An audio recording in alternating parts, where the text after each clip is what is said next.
What's going on, everybody, and welcome back to another video. And the day is finally here that we could talk about Deadpool and Wolverine. This is going to be a full spoiler review on the film, so if you yet to see the film, I highly recommend that you go ahead and dip out now and come check us out after you've seen the film. But before we get into that, please consider hit that like button, subscribe to the channel. It'd be greatly appreciated.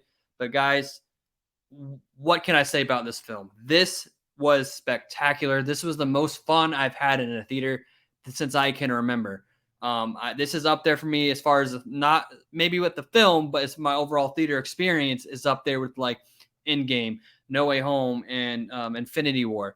The crowd was amazing. I saw it twice, and the second viewing, the crowd was a lot more entertaining, energetic. So it was a lot more enjoyable to watch it with them because they were the type of crowd that got out of their seat, cheered, jumped, cried, laughed. It was awesome. I love it when a group of people can come together and just rejoice and just turn our brains off, ignore all the craziness that's going on in the world, and just be excited about what we're watching on the screen. The first viewing was a little more quiet. People were a little more, timid. I don't know. It just, the energy wasn't there. But the second go around that I saw yesterday, it was fantastic. The film opens up. It is brutal. It's Deadpool.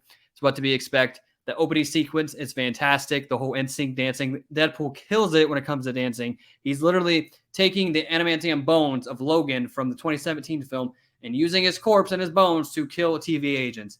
And I'm not going to lie, guys, it was so strange and odd seeing bloody TVA agents cussing and all kinds of stuff just because I'm so used to what they were in Loki season 1 and Loki season 2. It feels like completely different characters, but it is still ultimately still the same. I know a lot of people are wondering if this is a different TVA, like for the Fox universe. No, again, there's only one TVA. It's for everybody. This was just a group of TVA members that, working off the books. The heads or whatever you want to call them don't know what they're doing down there. But the opening sequence was awesome, very bloody, very brutal. It was hilarious to watch Deadpool completely annihilate all these TVA agents. And it opens up, as to be expected. We're right into a very action-packed moment, and then it pauses on a fantastic scene, by the way. He literally gets the adamantium claws off Wolverine's corpse, and you see Deadpool with the Wolverine claws, and it pauses with the Deadpool Wolverine logo. Spectacular, does the whole pause thing, and Deadpool says, "Let me catch up to speed," and we go way back to the start of it all. And it's very interesting enough. This is one part that they never really talk about in the film and kind of explain, but it goes all the way back to 2018, right before Avengers Infinity War, and you see Deadpool, Wade Wilson, and the 616, the Sacred Timeline, in the MCU, sitting down with Happy Hogan, trying to be initiated into the Avengers. He obviously gets denied. There's some funny banter between the two back and forth, and then he goes right back to his universe. Granted, I'm assuming they're just expecting us to think it's Cable's wristband that was able to do that, but it's just a time machine. He can't. They never really explained that his wristband can make him travel throughout the multiverse or anything like that. But maybe that has something to do with the whole, Deadpool being special that they hint at in the film with the TVA agents, and they keep referencing in the near future, like with that scene with Thor. Going into it, I heard about that scene, and I thought maybe it's just reused footage like from Thor: The Dark World from when Thor was crying over Loki. He looked different. There was some stuff going on with his face. He was crying over Deadpool. Deadpool was loving it. He just kept asking, "Why is Thor holding me? Why is he crying over me?" And he just kept talking about the God of Thunder, and it was just bugging him that he could not know what will happen with Thor. But they kept saying that's something that happens in the near future. So I'm assuming that has something to do with Secret Wars. So that was like a nice little nod there. But after that, right before we get into all that, it goes right to we get caught up with Wade Wilson. He's a car salesman. He put down the cape or the suit up, and he doesn't want to be a superhero anymore. Him and Vanessa are no longer a thing. He's very heartbroken by it. They have a birthday party. You get caught up with Peter, which he is fabulous in this film and hilarious as ever. I'm super glad that they brought that character back. And like you've seen in the trailers, they have the whole birthday party, and then that's when the TVA shows up, and then that's when you get introduced to Paradox. And Paradox was a very interesting character. He was much different than any of the other TVA agents that we met throughout the Loki show. He pretty much explains to Deadpool that I am now in charge of your universe, and it's now that your anchor being, which they explain in this film, that anchor beings are entities in every universe that once they die, over the course of the next 1,000 years, that universe will cease to exist over time. That is a very cool concept, but there is a lot of holes in that theory or in that whole concept itself. But it's really, really cool. And they don't really go into much detail for it. So I don't know if that's something that they're gonna, hold on to and use as a MacGuffin for like Infinity or not Infinity or Secret Wars or something like that. But it is the driving force of the overall story. He doesn't want to wait around for that. He has a device. I forget exactly what he called it, but a device that's going to pretty much destroy Wade's universe in about 72 hours. And so he tells Wade Wilson all this, and he's like, but while I'm doing this, you are going to be introduced and brought into the sacred timeline and be the hero and matter. Because that's Wade's whole thing. He just wants to matter, have some type of purpose. And he's like, you know what? Here, you can be in the sacred timeline. You are the Avengers and see Captain America, Iron Man, Thor, be in the big leagues. Finally do what you wanted to do. But your universe to be destroyed. And we know how Deadpool is. He wasn't going to buy that. So what does he do? He punches Paradox in the face, takes his little temp pad, and jumps into a portal. And then that's when we get into the whole sequence of him trying to find a Wolverine, because he thinks that if he can just bring a Wolverine from a different universe into his universe, that could be the new Acre being. And he just thinks that's going to fix it. So we go through this amazing it's very, very short. You see all these different iterations of not Deadpool, Wolverine. He sees a comic accurate short one. He sees an Age of Apocalypse one. He sees the one where he's about to fight the Hulk, and he's wearing the brown suit. And Deadpool's like, isn't that the suit that you're wearing when you fought the Hulk? Which I believe, side note, from my understanding, he was wearing the blue and yellow suit, not the brown one, but that's hearsay. But we get a little glimpse of the fight between Hulk and Wolverine. We don't get to see the full thing because you just see the Hulk inside the Wolverine's claws. It's kind of mimicking that famous comic cover. And then the Hulk grabs Deadpool and then throws him, and we have in a whole different universe. But it gets to a very, very cool part in the film that I literally jumped out of my seat. And that is, of course, the Henry Cavill cameo of him playing Wolverine. It was very, very short. It was short-lived, but I am a huge Henry Cavill fanboy. And to see him play Wolverine, even for a microsecond, was beautiful. And he's actually the only cameo, other variant of Wolverine that we saw aside from Hugh Jackman. I don't know if that's kind of a nod to say, hey, he's kind of in the running up to play Wolverine. But me personally, I'm only here for it. I jumped up and was super excited to see that he can kill that role. And I'm here for it. Marvel, make Henry Cavill Wolverine. I know a lot of people aren't for that, but me personally, I think he'll do a fantastic job.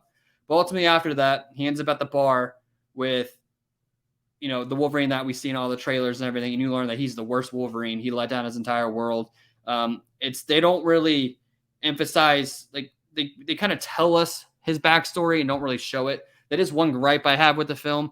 I think it would have been better for them to show us everything that happened with that Wolverine versus just kind of telling us. And because that would have been really cool to see. That also would have been another way for them to introduce some cameos without it happen to affect the overall story. We could see Scott Storm Beats, because he mentions them in the trailer and in the film about they're the ones that always wanted him to wear that yellow suit, but he would refuse to it. So now he wears it in their memory. But from what I gathered, it's basically the humans came after them. He was getting drunk at a bar. He came back. Everybody was dead, and he went on a killing spree. He didn't only just kill the bad guys. He was killing the good guys too. And now everybody hates the X-Men and Wolverine in that universe. But I wish they would have showed us that. That is one thing I don't like. And it could have added maybe an extra 15 minutes to the film, because the film did feel very short. It was about a little over 2 hours with credits and everything. And I felt like it was a little too short. Everything was super fast paced. We kind of just one beat to the next, one beat to the next. But, the film still was great. But that is one gripe of it. I wish they would have showed us a little more of that Wolverine's backstory. It would have been more compelling. And although we did grow attached to this character, this Wolverine variant, I think it would have furthered, that attachment to this character. I think it would have been cool if we could have just saw a little bit of the backstory, not just hear what happened to him. You know what I'm saying? But yeah, we finally get to this Wolverine variant. He's a drunk alcoholic. He's the worst. They show up in the void.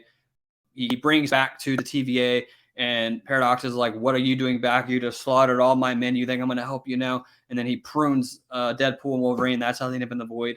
And then they do this very epic fight that you see advertised all throughout the trailers. The let's fucking go part. Wolverine and Deadpool go at it, and man, it is so fun. It is so fun watching those two go at it. This is a more feral, like in the comics of Wolverine, where he's like running on his feet, like it's more aggressive, and it was just so entertaining to watch. And the cool thing about them is their fight would probably never end, is they show, because they fight multiple times in this film, and like they just go at it because they both regenerate. They just keep going at it, keep going at it, keep going at it, and it was fantastic. That whole sequence, the way Sean Levy directed that whole fight sequence was fantastic. I love that part. This entire film felt like a comic book come to life, and we'll get into that here more in a little bit. But yes, this film was fantastic. That scene was fantastic. But yeah, after that scene, we jump right into the next big cameo, and of course, it is Chris Evans, but not as Captain America, as Johnny Storm, the Human Torch. It was fantastic to see Chris Evans back. I'm a huge Chris Evans fan. He plays he plays Johnny perfectly, and it was nice seeing him play something different than Captain America. Even though if he does come back, we want to see him as Cap. All right, with Secret Wars, we don't want Johnny. It was cool for this movie, but we want Cap. But it was awesome seeing Chris Evans. He did that. He really brought so much to this film for the little bit of time he was on screen. It was hilarious. And then Sabretooth shows up, and we've seen in the trailers that him and Wolverine go at it. That's gone like 2 seconds. He immediately cuts off Sabretooth's head. And that whole sequence of Deadpool holding up Sabretooth's head and saying pretty much telling everybody, you can't mess with us. I had the Wolverine, making fun of Furiosa and that whole Mad Max thing. It was hilarious. Deadpool makes fun of literally everything and does not care. That whole thing was great. And then after that, they obviously get captured. And then that's when you get introduced to Cassandra Nova. And then Cassandra Nova's there. You find out that, Johnny's part of the Resistance. And there's a bunch of cameos as far as that Resistance go that we'll get into in a little bit. And, Deadpool runs his mouth, gets Johnny killed. And it's very, very gruesome. Cassandra Nova just literally snaps her fingers and rips all the skin off Johnny. And his body just crumbles and falls. It caught everybody off guard. Everybody, there was people laughing, and people were like, what the hell? It was a very interesting scene. And then of course Elias comes and they escape. But yeah, that whole sequence was great. But it was really cool to see Chris Evans back, but I'm hoping he'll come back as Captain America in the future films. And then after that, they end up at the diner. They have the whole banter that you see in the trailers, and then they decide to leave. And then that's when we get introduced to Dogpool and then Nice Pool that you finally feel. And that very, very pretty variant of Ryan Reynolds with the long hair, doesn't need the mask. Just a very, very nice Deadpool variant. And it was hilarious to see Deadpool and him just kind of go at it. Deadpool really wanted his guns. Deadpool wanted Dogpool. And this guy was just so nice. And there's a very, very funny bit towards the end of the film that has to do with that, the gorgeous, the beautiful Ryan Reynolds Deadpool variant, Nice Pool, who really we find out doesn't have much power. He's kind of just there. The Deadpool Corps, hilarious. You get introduced to them later on in the film. But that whole aspect of it, and then they take his car to go find the other Resistant members, and then they're driving, and then they start going at it in the car, and that whole sequence is hilarious. They're just going at it for hours. To eventually, the camera just kind of fades away. And then it comes back, and Deadpool's wrapped up in the seatbelt. The whole thing's funny. And then that's when we get introduced to X-23, because X-23 finds them unconscious, takes them to the Resistance in the van. And then we get introduced to all the cameos. And I think for this film, it was just the right amount.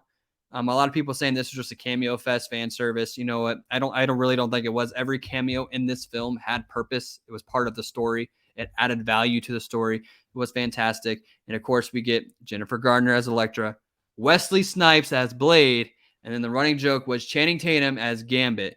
Before I go any farther, Channing Tatum as Gambit absolutely killed it. When he first walked on the screen, because he is a bit bigger guy, the suit looked a little funky at first, but it grew on me. And the special effects they had when they all start fighting, Channing Tatum did a fantastic Gambit. And they were making fun of the whole the way he speaks and everything. They were throwing jabs at how he's not actually Gambit. He doesn't have a real universe because he never actually had a film. He just wanted to be in a film, and Fox never greenlit it, or they did greenlit it, or whatever that scenario was. It was just hilarious. But yes, we got Jennifer Gardner, Wesley Snipes, and then Channing Tatum, and then of course Daphne Keane as X-23. They are the Resistance. They all team up. They go back to Cassandra Nova. There's a big fight sequence. It is a fantastic one. And then that's when Deadpool and Wolverine are able to confront Cassandra Nova again, and get her to open up a portal so they can go, a Doctor Strange portal, so they can go back to their universe. And then that is when we're introduced to the Deadpool Corps, because the Deadpool Corps, of course, works for Cassandra Nova, because Wade Wilson, he's not the best guy.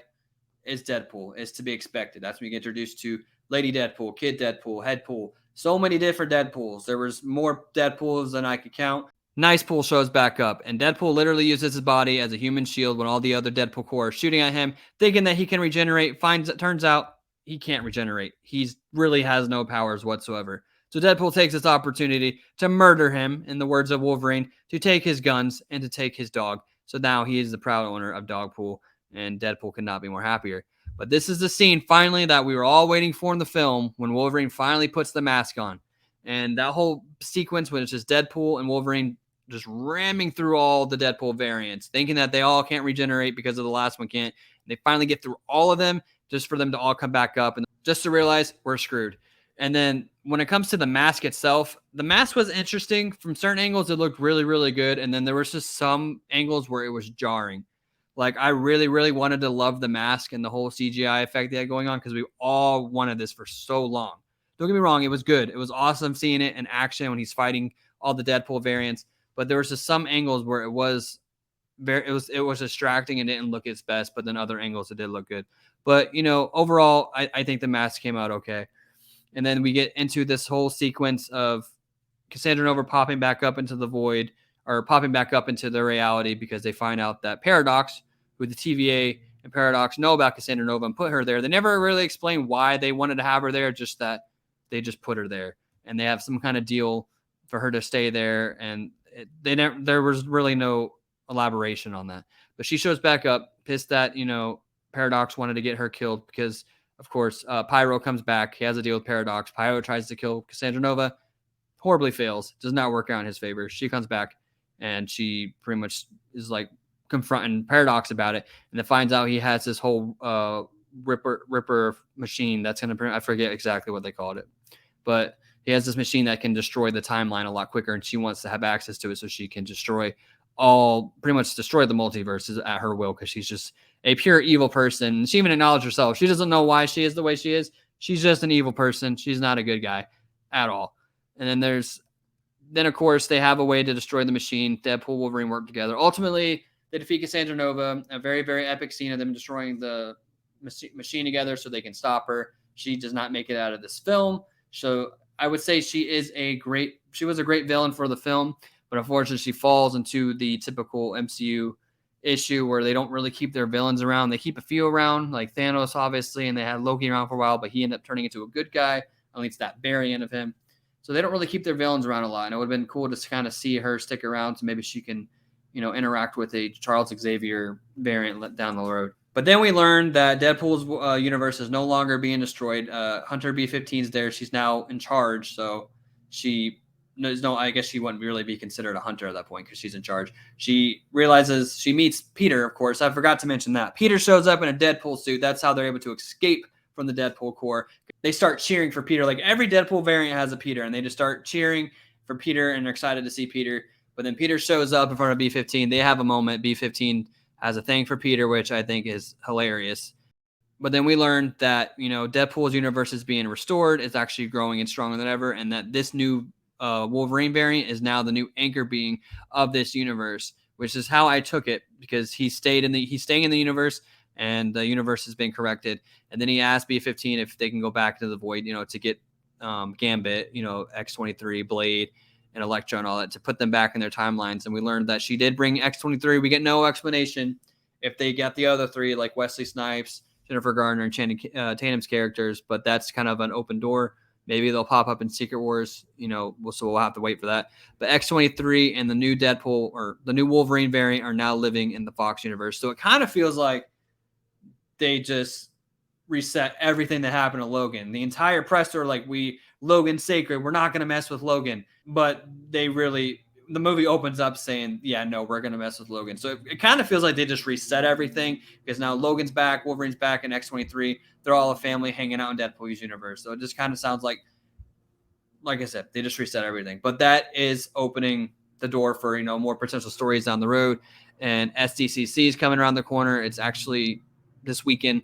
And we're about to get a bunch of announcements of all the upcoming films. And I have a suspicious feeling that Avengers 5 is going to be retitled Avengers vs. X-Men. That would be fantastic to see the Avengers in the MCU timeline, Universe 616 versus the Fox X-Men. That would be amazing and a great way to set off and start Secret Wars, because I think this movie was just an appetizer for what is to come, which is fantastic. This movie, I left the theater wanting more. Not that I wanted more cameos, because I think if they had just the right amount of cameos, but I felt like the film could have been longer and we could have had more time with these characters, like mainly X-23. Like every scene she was on, it was very impactful. She was a strong part of the story, and I would just wanted more time with that character and just kind of see the development between her and Logan. I just think give us like 20 more minutes of that. So yeah, just give us a little more time with Daphne King, X-23. Let us see a little bit more of Wolverine's backstory versus just telling us what happened. Let us visually see it. And that would have easily added an extra 30 minutes to the film and probably would have added so much to the overall experience. This film is fantastic. I loved it, every minute of it. It's not perfect. It has its flaws. You know, some of the pacing's off and some of the jokes didn't land. Like you hear that a lot. And I think it could have been longer. And I think that they could have spent more time with the certain characters like X-23. But overall, it was fantastic. It felt like a comic book come to life. Like I said earlier, I had a smile from on my face the entire time. I laughed so much. I jumped out of my seat. I haven't had an experience like that in so long, and it was just so nice. It was so refreshing. I don't think this is gonna save the MCU, but I think like I've heard other people talk about. I don't think this movie was meant to save the MCU. It was just to show that the MCU is in as bad of a state that we thought it was, and that they're aware and they have the capability of giving us event films. That's what these movies need to be. They need to be event films. They need to be something that people are laughing, crying, and cheering to during, and it's just fun. Something you can turn your brain off. It wasn't the strongest story, and yes, there was a lot of fan service to it, but it was fun. And I've seen a lot of people hate on this film already, and I don't get it. I understand that it has its flaws, but how can you walk out of this not enjoying at least something of it? I saw one guy say it's the worst parts in the MCU and the worst parts of the Fox universe combined. That makes no sense to me. I feel like you have to genuinely dislike Marvel films to have not found something to appreciate in this film, because it was Hugh Jackman coming back after 25 years of playing this character in the yellow and blue suit, him interacting with Deadpool, joining the MCU. He clearly knows who the Avengers are because he wasn't even phased like in No Way Home, where Tobey Maguire and Andrew Garfield's Peter Parker's like, who's the Avengers? He already knew who they were. So clearly there's story there. Like he already interacted with them and he obviously hates them because he has nothing good to say about them in the film. And that's another reason why I think Avengers versus X-Men is around the corner and something that they're going to announce at SDCC. But, we'll find that out in just a few days. I'm super, super excited to find out everything that's coming in the future. But guys, this film was fantastic. I overall would probably, I saw it twice and I had some time to sit with it. And I think I would give this a solid 8.5 out of 10. And it was something that the MCU definitely needed right now. I cannot wait to go see it again. I enjoyed it even more the second time than I did the first time. I loved it the first time, but I was able to enjoy it a lot more the second time. And it has such a strong rewatch factor. And I think people are going to go see this a lot. And I don't know how accurate it is, but I read that apparently just off Thursday night, it's already opened up to 100 million. People were expecting this film to open up for the overall weekend at 150 to 200. And from what I'm hearing and what I read, I don't know if it's 100% accurate. So correct me if I'm wrong in the comments. Apparently, it's already opened up 100 million. So that proves, if that's true, and even the hype around this film, that superhero fatigue isn't really a thing. People just want good stories. Everybody loves superhero movies. They're just tired of bullcrap stories. And I think we're at the point where we can pretty much pinpoint when we know when something's going to be bad. And that's what I'm worried about when it comes to things like Agatha. I'm not saying that show's not going to be good, but we're going from such a high from this movie to something that was created in the mindset of like all the Phase 4 stuff just to make something to make it. I really hope Marvel thought this through and that show ends up being fantastic. It looked fun in the trailer, but let's just hope it can keep the momentum going, and then going into Captain America Brave New World to the Thunderbolts, and then eventually we get to the Fantastic Four. So hopefully they can keep this momentum going, because this film is the fire that the MCU needed to kind of get back on track for things. But yeah, guys, that's my overall spoiler review of the film. I loved it. Like I said, 8.5 out of 10. I highly recommend you go check it out. I'm probably easily going to go see this another 2 or 3 times in theaters. It was just that good, that much fun. I did manage to get a popcorn bucket, not the cool one that's gone viral for AMC. They didn't have one by the time I got there, but Cinemark had a bunch of cool options. I got a Wolverine head, the cab car. It was fun. It was just cool seeing everybody get excited for the popcorn buckets and the craze that alone brought to it. But yeah, guys, I appreciate you taking the time to check out this video. Don't forget to hit that subscribe on your way out, and I'll see you guys in the next video.